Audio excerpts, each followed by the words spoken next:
Bien-aimés du Seigneur, nous sommes encore dans la joie de Noël. Le texte d'aujourd'hui nous invite à approfondir notre relation avec Dieu, à rejeter les convoitises passagères du monde pour demeurer dans la reconnaissance, l'amour et la fidélité envers Dieu. En clair, dans la première lecture tirée de la première lettre de Saint Jean, il est question de l'amour de Dieu. Un amour qui nous met en garde contre la convoitise.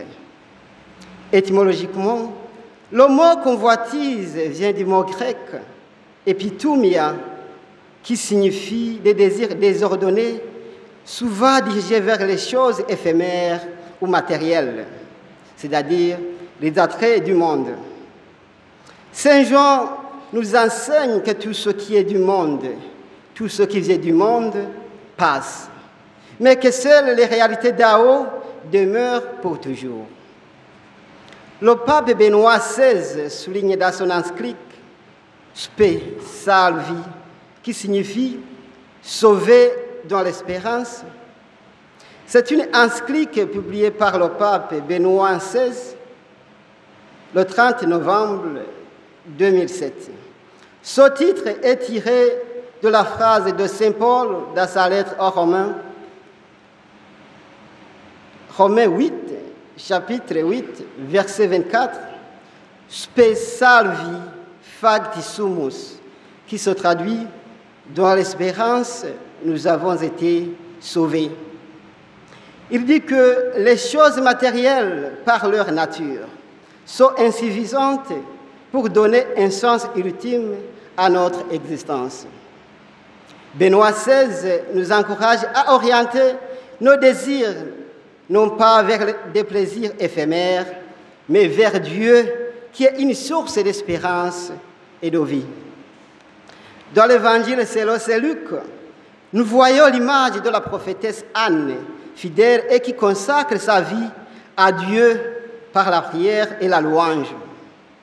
Dans cette même perspective, le pape Jean-Paul II, dans son exhortation apostolique, Christi Fideles Laici, décrit les saints et les prophètes comme des témoins de l'espérance.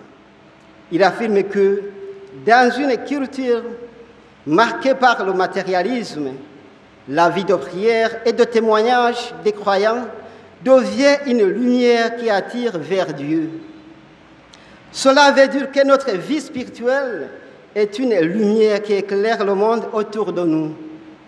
Nous, en tant que chrétiens, nous sommes appelés à faire deux choses. Concentrons nos priorités sur l'essentiel, c'est-à-dire la présence de Dieu dans nos vies quotidiennes. Deuxième, prions et louons fidèlement. Le pape François nous invite à consacrer plus de temps à la prière. Pour lui, un cœur qui prie voit le monde avec les yeux de Dieu et reconnaît sa présence, même dans de petites choses. À ce temps de Noël, inspirons-nous de la fidélité d'Anne et des exhortations de Saint Jean pour orienter nos vies vers Dieu. Que Noël ne soit pas seulement une fête, mais un moment de grâce qui transforme nos vies pour toujours.